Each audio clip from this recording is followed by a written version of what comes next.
Hola, ¿cómo están? Yo soy Erika, acá Eride, y bienvenidos a este podcast, videoensayo, delirio, charla. Hoy hablamos de la buena educación y el afán por no incomodar. Así que les voy a contar la historia de un científico que estaba en el mejor momento de su vida, era una leyenda, y en ese momento tuvo el infortunio de querer complacer a los demás y por ser tan complaciente fue que causó su propia muerte. Entonces vamos a hablar un poco de su historia. Quizás ya la conocen, pero si no, quédate que te cuento. Esta historia se las voy a contar desde un artículo que leí de La Nación, publicado en 2019 por Carlos Manzoni. Y bueno, este artículo describe la historia como una muerte por exceso de cortesía.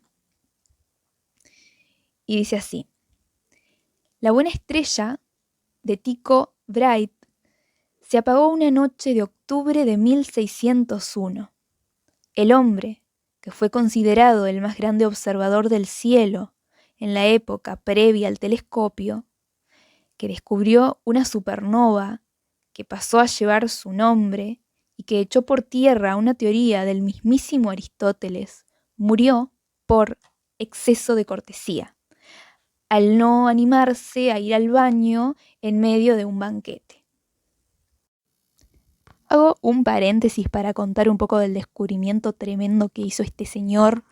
¿Qué pasaba? En ese momento Aristóteles lo que sostenía, ¿no?, su teoría, es que existía este mundo supralunar, este mundo más allá de la luna, donde estaban las estrellas, y todo esto estaba estático, ¿no? No había un cambio. Entonces, ¿qué pasó? Tycho descubre que descubre esta supernova, ¿no? Observando el cielo, descubre esta supernova que se pasa a llamar Nova Tycho, y esta nova se hallaba a una distancia mucho mayor que la Luna y que por lo tanto debía ser un objeto luminoso efímero que pertenecía al mundo de las estrellas. Entonces, lo que deduce es que, contrariamente a lo que sostenía la doctrina aristotélica, desde hacía casi 2000 años, imagínense, sí existían cambios en el mundo etéreo supralunar y que no era todo tan estático como se suponía. Y ese fue uno de sus más grandes descubrimientos. Se relata acá en el artículo. Y me pareció bien interesante, entonces quería hacer un paréntesis para hablarles de esto. O sea, fue increíble la historia de este señor y todos los aportes que hizo a la ciencia en general. Entonces, luego de este gran logro, Tycho se convirtió en lo que podríamos llamar ahora como una celebridad. O sea, él era un rockstar de la época.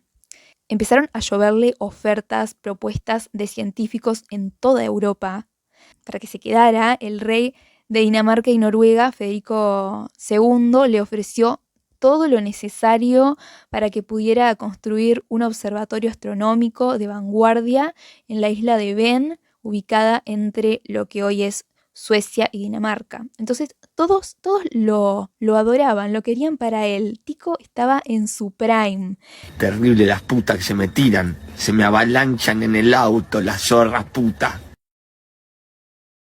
Pero bueno, acá viene la parte más de su vida, ¿no? Porque todos sabemos que los rockstar no llevan una vida, digamos, lo más pulcra que pueda haber.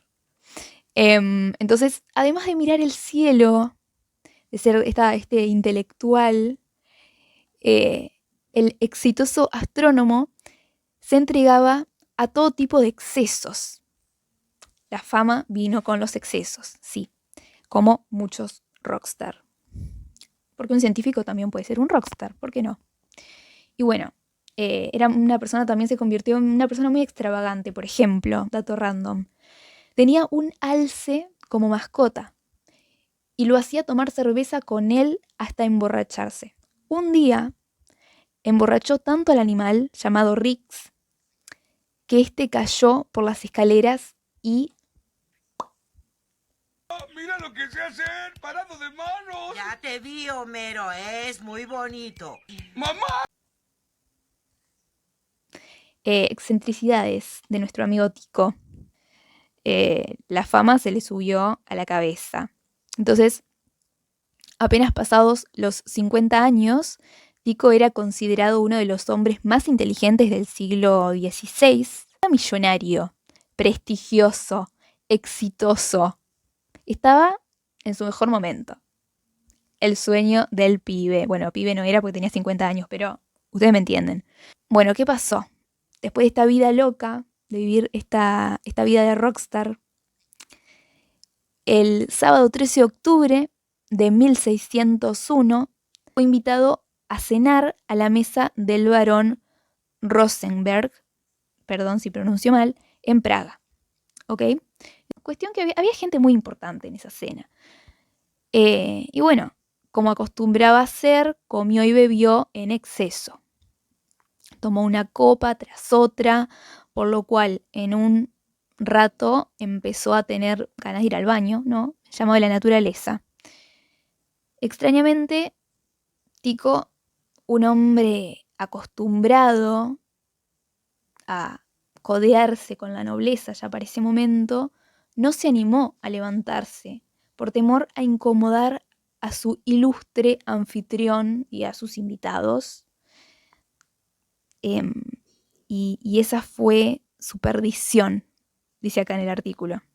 Entonces, cuenta dice ser, esto es un chusmerío, cuenta la leyenda que esta fue la causa de su muerte. Según dejó escrito su propio discípulo, Kepler, y abro comillas, retuvo las aguas más allá de lo que exige la cortesía, cierro comillas. Luego de varias horas, cuando terminó el banquete y al fin pudo ir al baño, ya no pudo orinar. Por aguantarse había desatado una enfermedad súbita en la vejiga y una infección que lo llevó a la tumba en solo 11 días. Y acá es donde a mí ya me empezó a resonar y empecé a buscar más datos científicos sobre la muerte de este ilustre científico, de este ilustre personaje, vamos a decirle. Pero bueno, eso cuenta la leyenda. ¿Qué dice la ciencia? ¿Y qué nos enseña esta historia? Las investigaciones y análisis científicos modernos nos han proporcionado una nueva visión de las circunstancias. Utilizando la tasa de crecimiento del cabello, se concluyó que Tico fue envenenado con mercurio un día antes de su muerte. Estas investigaciones forenses demuestran que Tico Brahe murió por envenenamiento de mercurio. Esto está científicamente comprobado. Esto ya no es solamente chusmerío. Pero lo envenenaron. Estos fueron claramente los chismes cuando se supo, envenenaron a Tico. ¿Qué onda? Bueno, Tico, como les dije, era un rockstar. No tenía muchos amigos, digamos, pero también enemigos, personas que no estaban tan contentos con él. Entonces, tras la muerte de Tico Brahe, surgieron rumores de que había sido víctima de un envenenamiento y dado que los síntomas concuerdan con los de intoxicación por metales pesados y ciertas plantas, esta posibilidad debe considerarse seriamente. El motivo del envenenamiento podría ser tanto político como religioso, ya que ni el Consejo Católico ni la nobleza estaban satisfechos con la influencia que este protestante había ejercido sobre el débil emperador Rodolfo II en Praga. Pero bueno, la verdad, se hicieron más investigaciones y aunque no se puede descartar que Tico fuera asesinado, que todo esto fuera algo premeditado por sus enemigos, que bueno, también es un chusmerío muy interesante si fuese así, lo más probable es que la historia sea otra. Y acá les voy a revelar la verdad de la milanesa. O bueno, lo que es más probable, lo que yo creo que es la verdad de la milanesa. Lo más probable es que sí, es verdad que él asistió a esta cena, sí, es verdad que él se aguantó el pis y no le hizo nada bien, aparte de que había tomado y chupado como esponja nueva, que tampoco es que tenía una vida tan saludable, tipo no era una clean girl super healthy y todo lo que quieran, que está tipo, él no tenía ese aesthetic, él era un rockstar, ¿se entiende? Un rockstar científico, entonces no tenía una vida muy, muy saludable, ¿no? Entonces todo esto lo llevó a que tuviera una infección urinaria probablemente muy, muy severa. Pero eso no fue lo que lo mató. O sea, esa infección no fue la causa de su muerte. Aunque sí lo hizo sufrir mucho el querer complacer a los demás y amoldarse a las etiquetas y a la buena educación, ¿no? A lo que esperaban de él. Pero bueno, vamos a hablar de eso después, vamos a reflexionar de eso después. Lo más probable fue que él se automedicara y bueno, en ese momento había medicamentos con mercurio, entonces de ahí la intoxicación por mercurio. Entonces acá hay en otra noticia que es un artículo de R. Jacobsen and Lars Petersen de 2001 y está publicado en IPS International Planetarium Society. ¿Ok? De ahí es el artículo. Dice que aunque no se puede descartar, no es probable que Tico fuera asesinado, pero lo más probable es que se suicidara usando sus propios medicamentos ricos en mercurio el día anterior.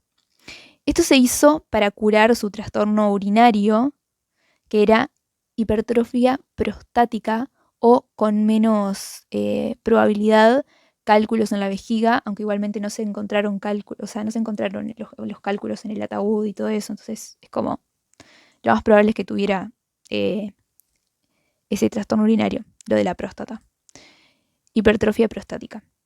Y bueno, no fue una vejiga reventada por su cortesía, sino el mercurio en sus propios medicamentos lo que le provocó la uremia, que le provocó la muerte.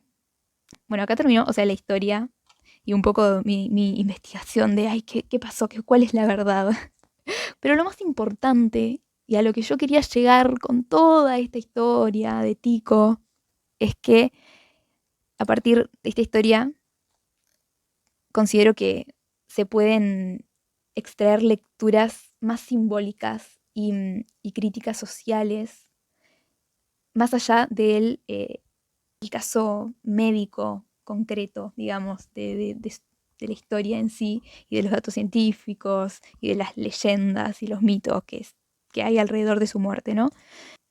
Bueno, y ahora una pequeña reflexión que escribí sobre este caso.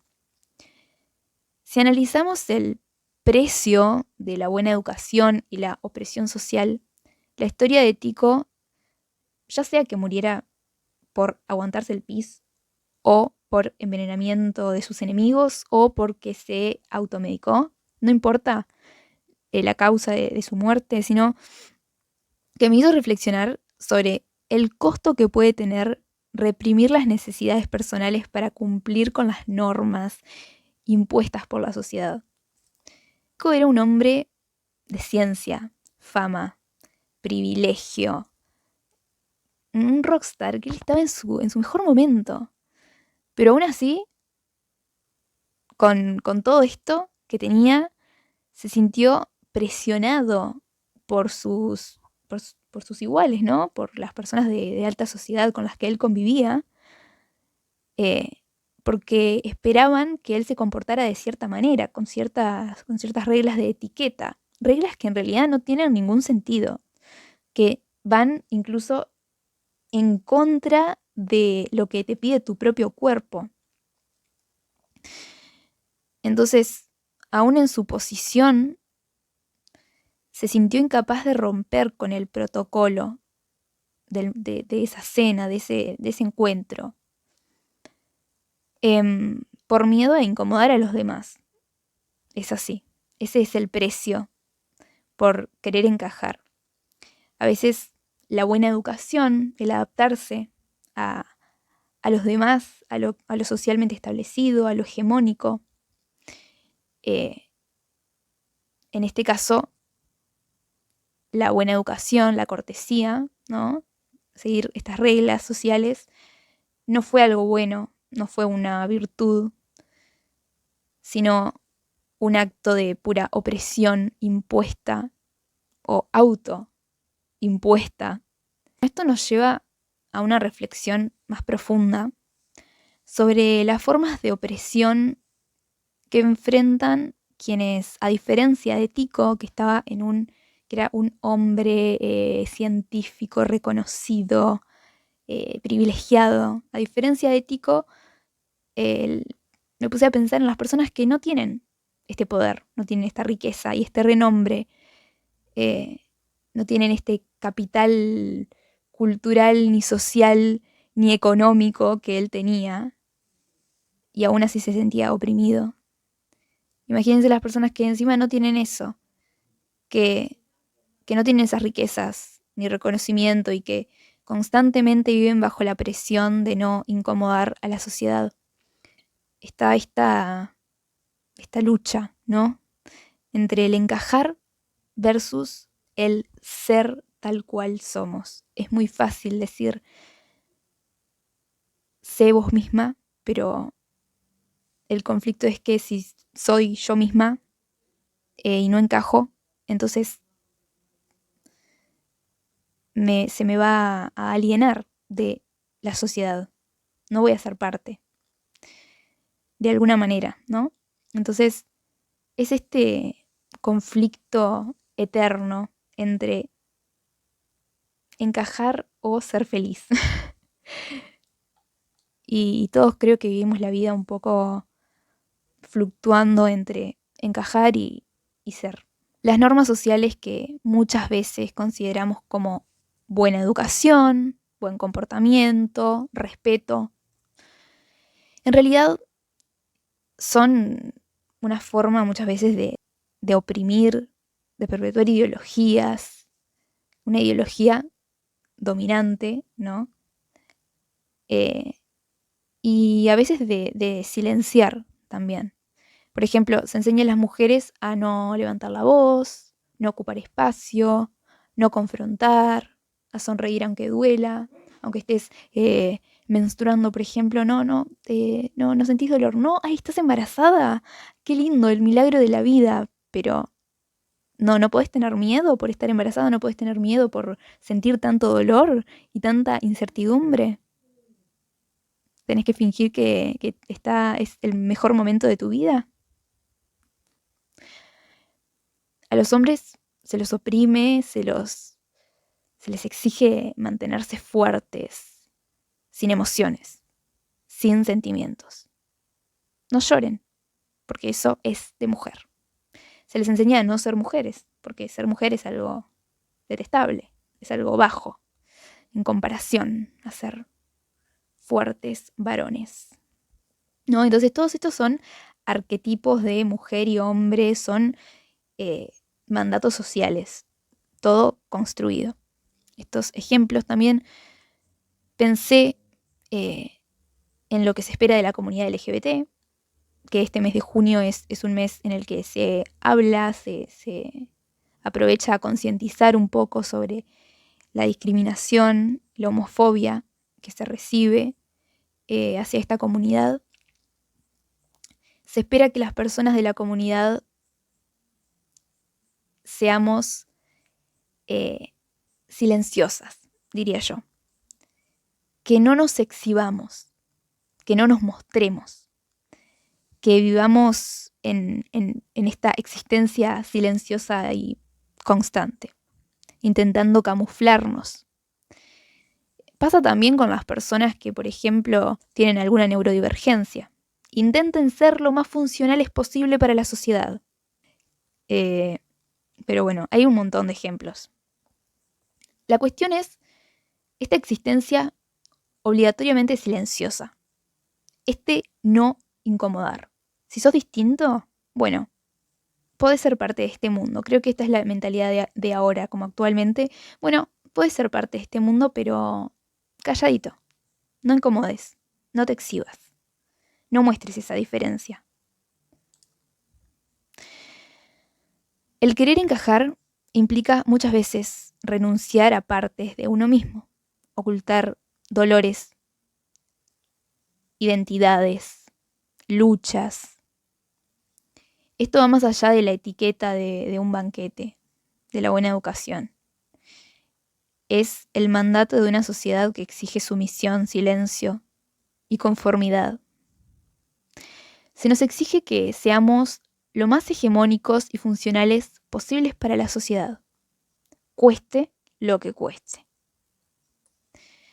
Y mi conclusión en este pequeño videoensayo que escribí es que el precio por no incomodar es la muerte de uno mismo. La historia de Tico, más allá de su veracidad, funciona como un disparador para el análisis y la reflexión de nuestra sociedad y de las normas sociales que se nos imponen a las personas en general. Hoy, cuando las personas luchan por ser llamadas por su nombre, por ocupar espacios públicos sin temor, por amar y vivir con libertad, incomodar se convierte en un acto de resistencia. No se trata de ser maleducados, sino de poner límites, de cuestionar normas, injusticias y de buscar vivir con dignidad, que es algo que espero en algún momento todos alcancemos. No sé, ¿qué les parece a ustedes? ¿Qué piensan? Quiero leerlos en los comentarios. Espero que se hayan entretenido con esta historia, que los haya hecho pensar, como me hizo pensar a mí. Bye, nos vemos la próxima.